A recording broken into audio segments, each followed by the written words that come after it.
What's up, babes? So this week I'm starting a new series. It's going to be videos called Is It Worth It? I'm going to be watching the first season of an anime and then saying if it's worth it for you guys to watch.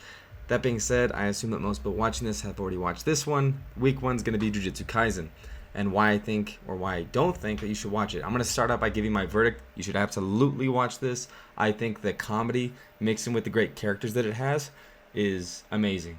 I think this is a great take on a main character. I really like to focus on main characters and see like kind of what they're about.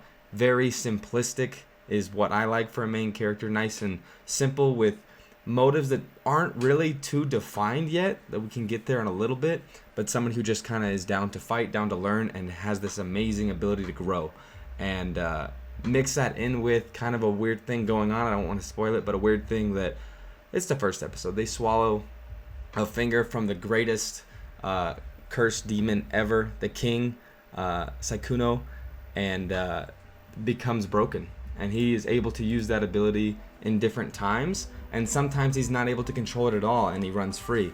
It's a very interesting dynamic between main character and the main villain that you know is going to show up at some point, but we don't know when that's going to happen. And until then, the interactions that happen are awesome. They have amazing characters with different motivations, different like clans being introduced and stuff like that. That's really getting the world building going, which I love. I'm very excited to read it. I thought I would make this video first so I don't try to like blend two things together. But the first season was 24 episodes. The animation was fantastic. You're gonna fall in love with many characters, and it just gets better as it goes. I feel like it's always like going downhill at a steeper rate. Because at the beginning I was like, I hope that it gets more intense than this, but it was kind of calm and laid back and was holding some of the cards behind. And then it releases that guy, Gojo, who you see fight a couple times, and he's just amazing. Now, I do Jujutsu, and I don't know what they're doing, but that's what it's called, and it's just like the ability to use curses and stuff like that to gain power. It's a little confusing, but it's kind of alright, just because when you see the fights and like the different things that they can do, it's amazing.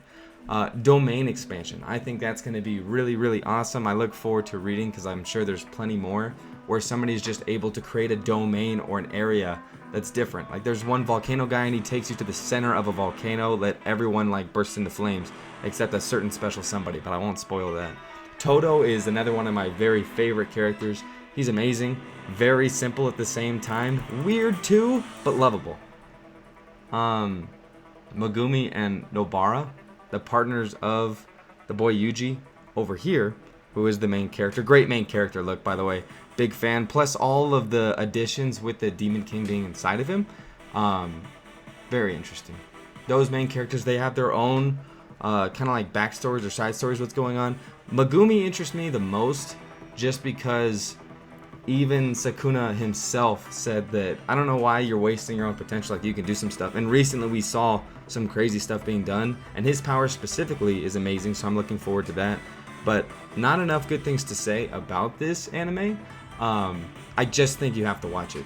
It's kind of a little difficult to explain. Some of the fighting is strange, but you're gonna love it. The abilities range from okay, that makes sense, to I really don't know what's going on here. There's one attack that somebody does where they mix like the red sun and the blue sun, and they make a purple beam, which is the song that we're listening to right now, and it is just amazing. So I would definitely recommend that you watch this if you have not already. I'm gonna read it just because I am impatient, and it was very good, and I'm excited to read more of it. So I got to do some Bleach first, but yes, I'm gonna start reading that. Next time I'm going to say why or why not you should be watching or reading Black Clover. But these are the reasons why you should watch Jujutsu. All I can say is you need to do it. It's very strange. It has some interesting characters. A panda is a character, and it's kind of confusing, and they don't explain that till like 15 episodes in, which I love because it's just like, why not? There's a panda. Some of the designs for the like curses and different things are amazing. And some of the subplots are very good and deep. There is gore, there is blood, there is death, there is love, there is everything that you want, so go watch it. Short video, I'm not going to babble on too much, but go watch Jujutsu, because Jujutsu Kaisen is nice. Very nice. Nice mystery, like Hawaii 5-0 type of cops like go and like investigate stuff, and then they run into a bigger subplot, and it always works out. And it always makes sense, and the pacing is very solid. The cliffhangers are great. You'll like it. You'll like it. You'll probably become addicted to it like I am now, and I'm going to go binge read all of it. So I will be caught up in that and maybe make a video at that point again. But I am done. You guys have a great Friday. Peace. Go watch it. Go watch it now.